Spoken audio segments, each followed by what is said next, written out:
Mr. and Mrs. North, starring Barbara Britton and Richard Denning.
Jerry? Oh, darling, you must be tired.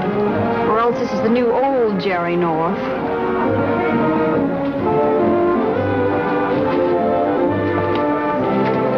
Well, glad to have met you.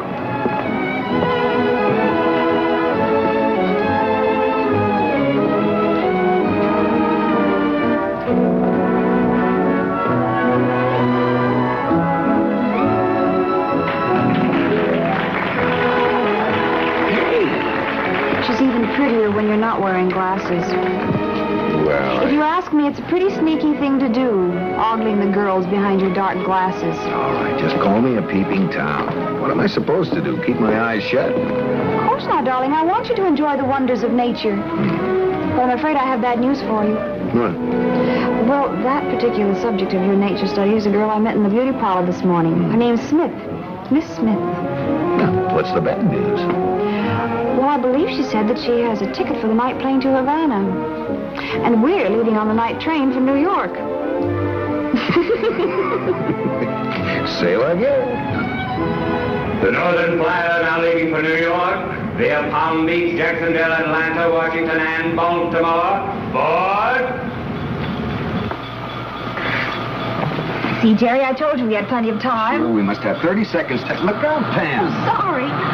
Why, Miss Smith, I thought that you were... Oh, I am sorry. Come on, darling, it's none of our affair. Frank. Say, what is this, a gag? It's okay, Polly. You can take the cuffs off her now. I thought you were a cop. She is, sweetheart. My cup. $50 a day in expenses. You mean you had me kidnapped right out of my hotel? Why, no, honey. Not kidnapped. We're eloping. You and me and a couple of reliable witnesses. Romantic, isn't it? You and I, we're getting married? Yeah, as soon as this train hits a certain time. And little old Georgia, it's all arranged. Oh, is it all arranged? I don't remember anybody asking me about it. You knew there was something I forgot. Well, how about it? I'll give you a quick answer. No, I wouldn't marry you. I'm not asking you, I'm telling you. That federal grand jury up in New York is going to hand down a criminal indictment sometime in the next 24 hours. It'll say something about income tax evasion on the part of Frank Bonner, bookmaker. Got that? I was already here in Miami with plane tickets to Cuba. Shut up. The Treasury men will pick you up wherever you went. I won't talk, Frank. Really, I know. Not when we're Mr. and Mrs. Bonner.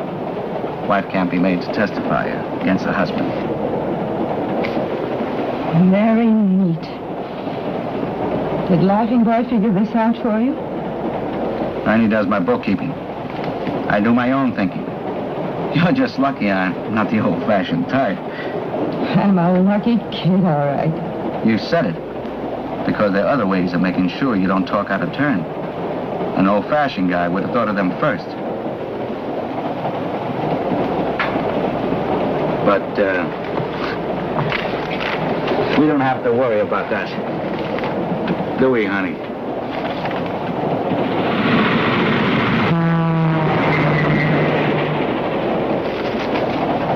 I don't understand you at all, Jerry North. You were interested enough in that girl back at the hotel. Hmm? Who? That girl, Miss Smith. The one in the next compartment with that old battle axe. Back at the hotel, you could hardly take your eyes off of her, remember? I'm the fickle type. Once I see those hard little lines around a girl's mouth and those hard little bracelets around her wrists, romantic notions fly out the window. I don't understand any part of it. Miss Smith told me she was taking the plane for Havana, so why is she here on this train? Well, from the looks of her companion in those handcuffs, I'm sure she isn't on the train by her own choice. And that's as far as I go. But, Jerry, why? Why what? Why was she brought on this train in handcuffs? Oh, I left my crystal ball back in Miami. Now, look, darling, all we know about your Miss Smith is that she has a very unlikely name. A lot of people are named Smith. Too many people who want to lose their real identity temporarily. But aside from that, your Miss Smith was about to leave the country. Now, it would appear she's been arrested. Does this suggest anything to you? A famous international spy. Oh. I'll bet that's the answer. Just think, Jerry, a regular Mata Hari. And she stayed in the same hotel with us, and now she's in the next compartment on the train. Oh, Jerry, isn't that romantic? Did you ever hear of James X. Batchelor? A bachelor? No. I never did either. He's got a story in this magazine. It's great. It's a raw, lean style of writing. Hard-hitting, masculine. Strictly a young Hemingway. Where are you going? Find the conductor and get a rocket off to my secretary. I want a book from that man. Why don't you get us a table? I'll meet you in the diner as soon as I've sent this wire.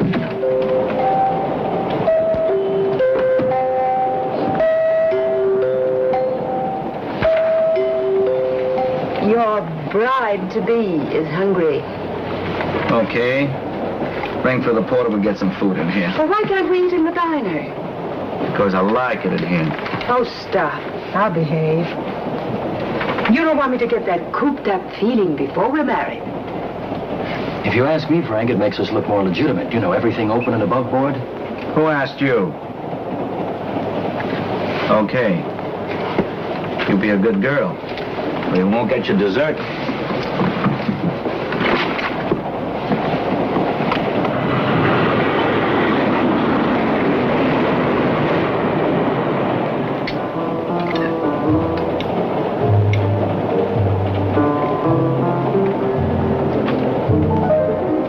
Now I know just how John Sutter must have felt. Who, dear? Sutter, the man who discovered gold in California. Oh. You're still brooding about that mystery woman in the next compartment. Oh, you're hopeless, darling. I know it's a romantic idea, but... The cloak and dagger lady just came in. Sit against the window. Sitting room.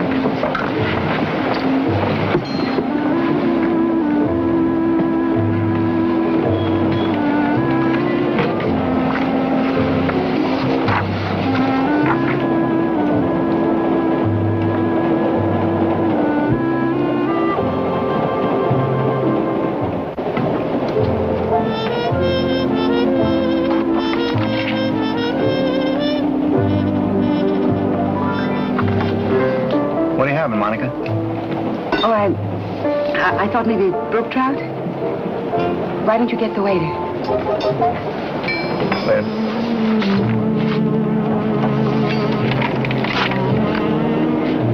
Would you tear up the slip? Oh, I changed my mind about the trout. Did you have to tear up the slip? Oh, let's not make a big thing of it. Get me another slip. Give her another tab, please. If I can just bring out a book by this man Batchelor, it'll be the literary gold mine of the decade. That would be nice.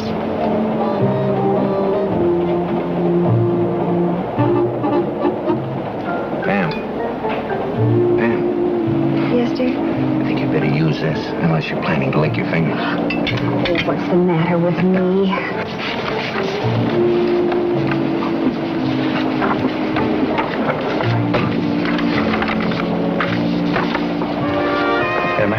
Yeah, sure.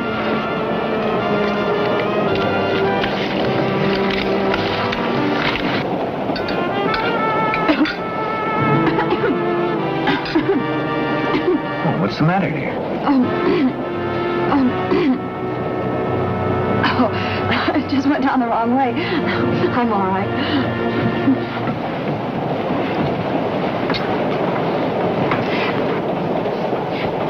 Jerry, I don't feel very hungry. Do you mind taking me back to the compartment?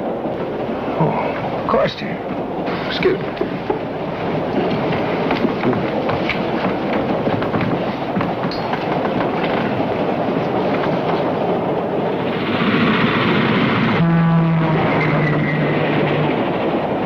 I'm in trouble, and what do you have to say about that? Oh, now take it easy, darling.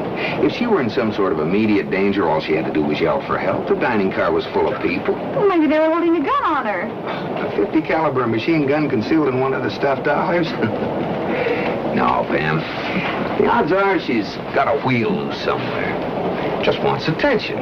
It's a very common psychosis. Oh, she's entitled to our sympathy, but... Sympathy, my foot.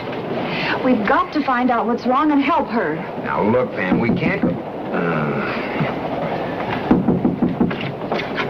Yes? Gerald North, a wire for you, sir. Oh, thank you.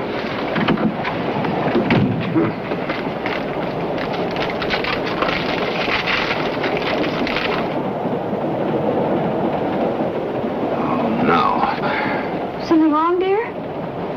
You're good at mysteries. See what you can make out of that. Dear boss, contacted bachelor's agent. Stop. Nothing but double talk. Stop. No address or info on bachelor. Stop. Is this guy for real? Susan. I don't know what to think, Jerry. Well, that's a refreshing admission. You're Gerald North, the book publisher. The conductor said you were. I tipped him. Oh, well, that's nice. And who are you? Opal Crump. I hope I can talk with you for a moment. Stand there, Jerry. Invite Mrs. Crump in. Or is it Miss? Yes. Mr. North, I've written a book. Well, that's wonderful, Miss Crump. I'd like to talk to you about it, but I have a very important wire I want to get off at the next stop. If you'll excuse me. Hurry back. Oh, he's nice.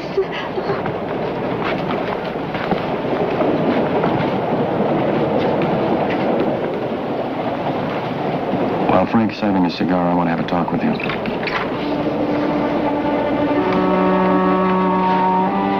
Talk? About what? There's a way out of this, you know. What? What did you say? I could help you get away. I'd turn Frank in. He'd die in prison. I can even arrange that. You? You would double-cross Frank? For you, I would, Monica. I've always loved you, Monica. Why do you think I've hung around and covered up for Frank's shady deals? For money? No, for you. I've thought, if only she were in trouble, if I could help her, if only I had enough money. Stop right there, Junior. Without Frank, you couldn't make a fast 100. I know a man who'll pay me 100 G's to testify against Frank. We could get married. We could go away to South America, to Europe. Just the two of us.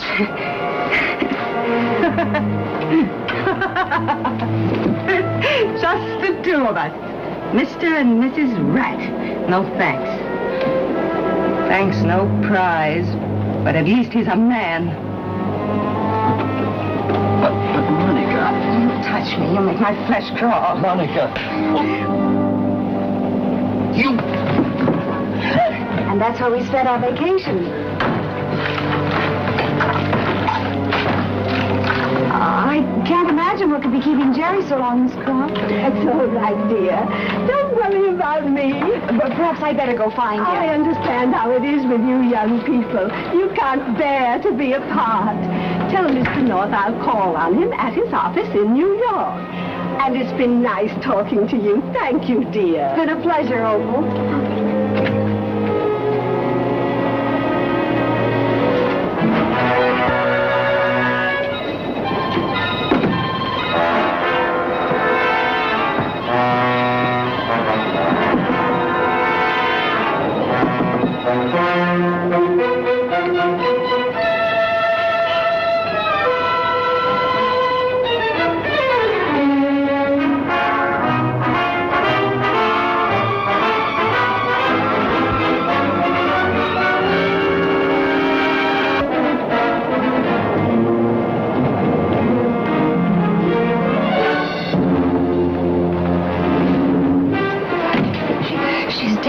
Don't you give me any trouble.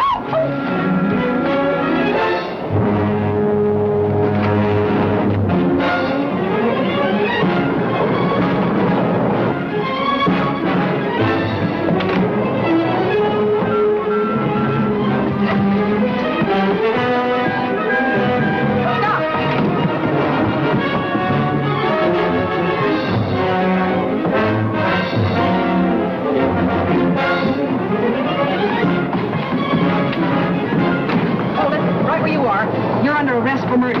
You didn't arrest me. You're not even an officer. Let me go. Oh, a smart dame, aren't you? Fast with the answer. What's going on here? You're interfering with the law. That woman's under arrest. Don't you believe her? She's not even an officer. She's a fake. Now, wait a minute, Pam. What's this all about? The girl in the next compartment, she's been murdered. I found her on the floor of their room. If anyone's going to be put under arrest, it should be her. She's been impersonating an officer. Why, you little... Now, you just take it easy, ma'am. We'll find out about this. All right, folks. Let's keep the door clear.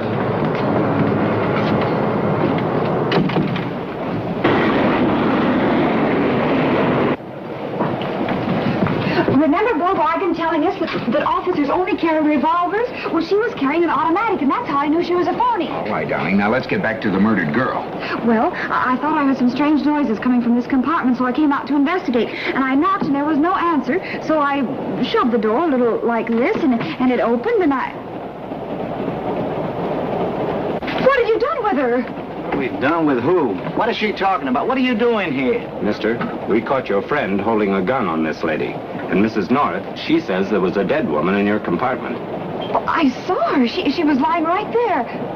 Tell them you were here. It's your story. You tell it. Well, now, just a second. If there was no body, what was that business with the gun and all that talk about arresting my wife? I caught her snooping around in here, and I thought I'd teach her a lesson. Are you her husband?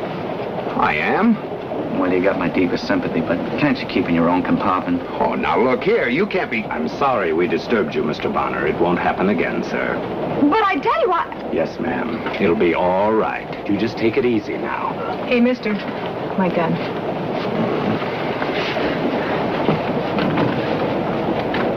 I wonder where she is. That's a good question. And I'm interested in the answer. If you'd done anything to her... I never laid a finger on her. And where is she? You're supposed to be watching her. Since the double-cross you and that screwball next door cooked up. Yes, Polly. Who are you working for? I told you, I don't know anything. She sent me to the club car to look for you. You weren't there. When I got back here, that North woman was in the room. You're lying. Where are you hiding money? I'll give you just 10 seconds to talk. Stay away from me. You killed her, and I know what that makes me. I'm not going to be your patsy, Mr. Bonner.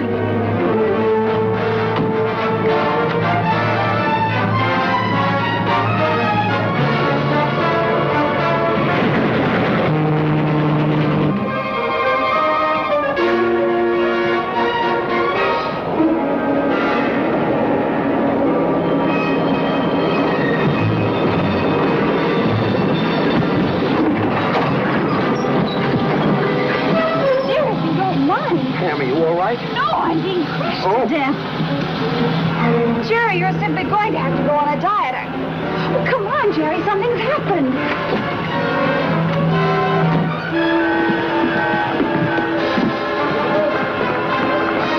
Get that spot over here, will you? Try and find her. You're both into the woods. Watch your step, Mr. Bonner.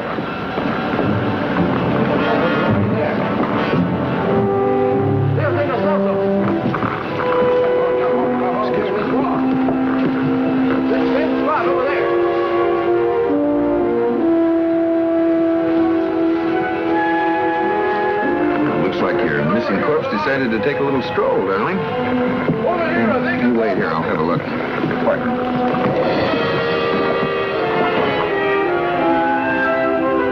Get that spot over here.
outside on the tracks. Saw a sneak in here.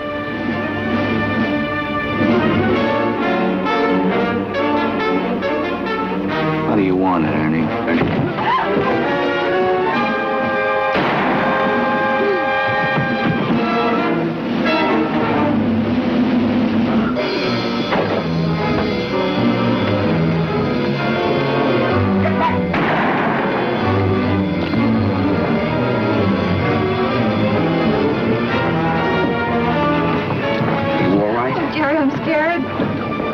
You won't get far. Come on.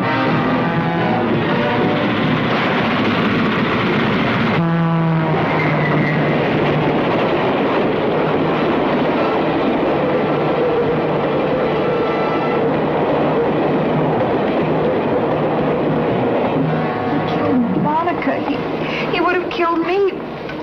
He shot Bonner. Oh, still, it's a horrible way to die, Jerry. What are you doing in there? I'm arranging a future for Mr. Bonner. I'm Treasury. Followed Bonner down to Florida and back. After I patched him up, I thought I'd see what I could do for the taxpayers. This evidence should keep Mr. Bonner out of circulation for quite a while.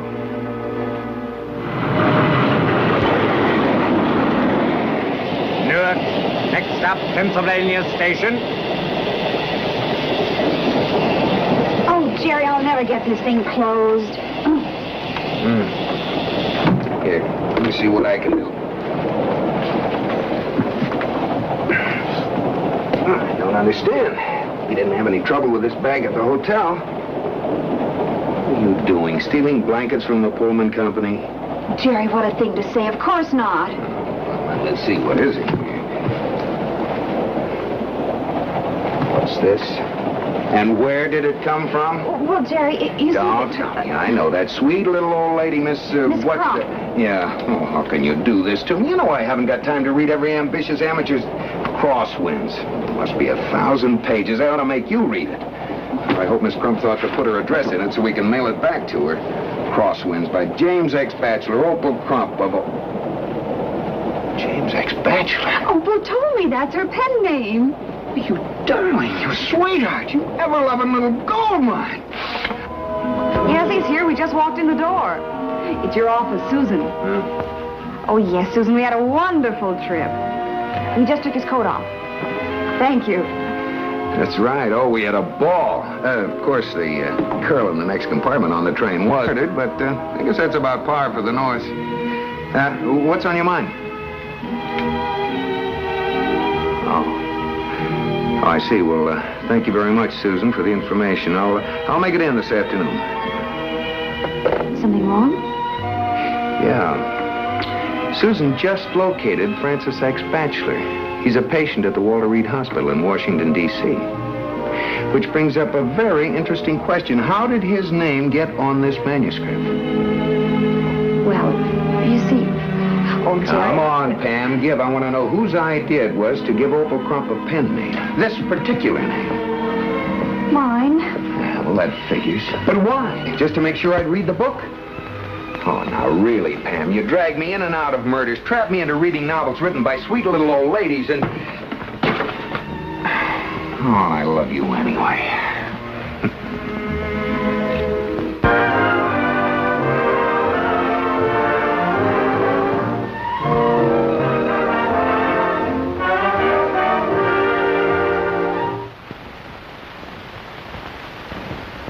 Mr. and Mrs. North is directed by Ralph Francis Murphy. A John W. Loveton production. Produced by Federal Telefilms. Starring Barbara Britton and Richard Denning, featuring Francis DeSale.